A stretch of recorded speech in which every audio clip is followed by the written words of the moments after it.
સુરતમાં બંગાળની સરકારી શાળાઓમાં વર્ક ઓર્ડર આપવાના નામે ઠગાઈ કરવામાં આવી.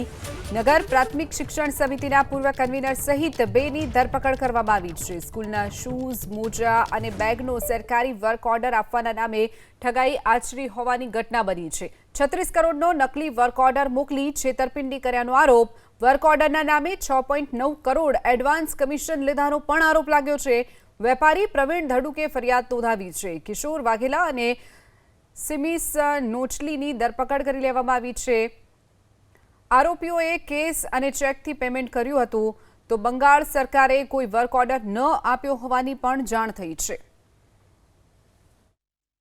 ફરિયાદી શ્રી પ્રવીણભાઈ ધડુક કે જેઓ પોતે સુરતના રહેવાસી છે, તેમને એક કિશોરભાઈ વાઘેલા કે જે પોતે મહાનગરપાલિકામાં ભૂતપૂર્વ કન્વીનર હતા, તેમના મારફત પરિચય થયેલ અને તેઓએ જણાવેલ કે સ્કૂલો જે મ્યુનિસિપલ કોર્પોરેશનની જે સ્કૂલો હોય છે એમાં પણ સ્કૂલોમાં જે યુનિફોર્મના જે કંઈ પાર્ટ્સ હોય, શૂઝ છે, યુનિફોર્મ છે, સ્કૂલ બેગ છે, આ પ્રકારની વસ્તુઓનો કોન્ટ્રાક્ટ તે અપાવી શકે છે.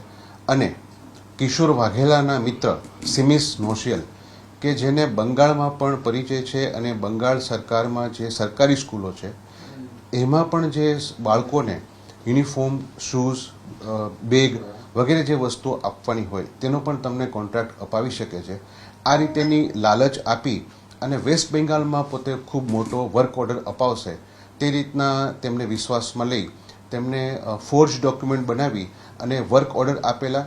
અને આ વર્ક ઓર્ડરના કમિશન પેટે હાલના 2 આરોપી તથા અન્ય સહ આરોપીઓએ કુલ તેઓની પાસેથી 6 કરોડ અને 99 લાખનું વિશ્વાસઘાત કરી અને રૂપિયા પડાવી લીધેલ છે. અને આ ફરિયાદ અનુસંધાને આરોપી કિશોર વાઘેલા અને સિનિસ નોશેલ એ બંનેની ધરપકડ કરવામાં આવી.